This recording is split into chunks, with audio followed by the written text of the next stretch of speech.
This is the video introduction for Activity 1.4, Arrays with Black and Red Tiles.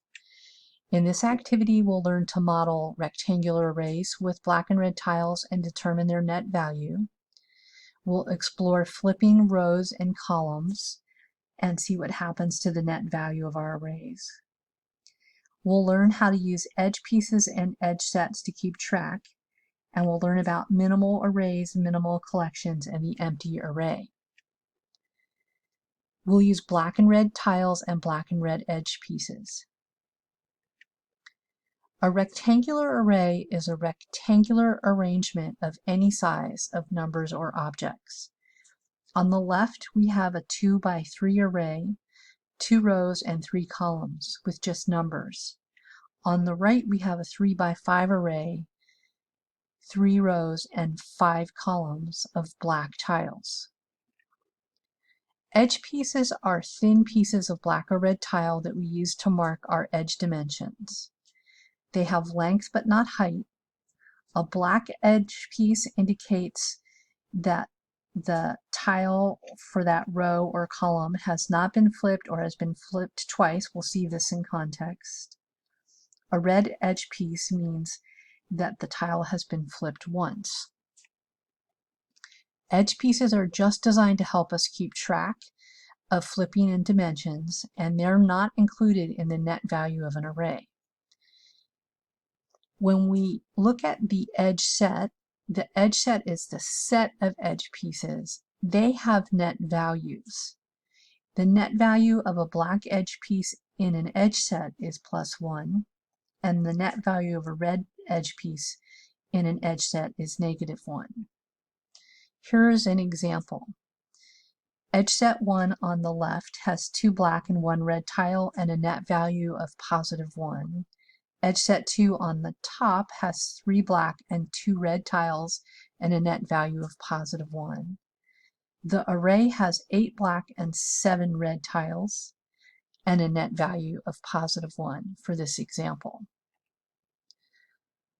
A minimal collection is a collection of black and red tiles in which all the net value 0 pairs are removed. A minimal edge set, in the same way, is a collection of black and red edge pieces in which all the net value 0 pairs are removed. For a minimal array, an array of black and red tiles in which all the net value 0 row pairs, so 2 whole rows are removed, and all the net value 0 columns, so 2 whole 0 columns are removed, is a minimal array, and we'll see this in context. An empty array is an array with no tiles, and this will come up in context as an important concept. And a non-empty array is an array that actually has tiles in it. Equivalent arrays relate to the orientation of the array. The orientation on your workspace does not distinguish arrays. For example, a 1 by 3 array of black tiles is equivalent to a 3 by 1 array of black tiles, and we think of these as the same array. If you can rotate or move 2 arrays with the same tile arrangements, with or without edge sets, with the same arrangements of edge pieces, to coincide, they're equivalent arrays. Let's look at some examples. Array 1 and array 2 here don't have edge pieces, but you can see they are equivalent arrays. They're both 1 by 3, depending on how you look at them.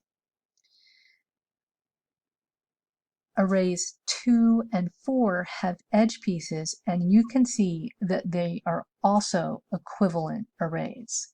They have 1 edge set of 1 red tile and 1 edge set of 2 black and 1 red edge piece, and in the array 2 red and 1 black tile, all in the same arrangement. On the other hand, array 5 and array 4, both of which have 2 red tiles and 1 black tiles, they're not equivalent because these are not the same arrangements.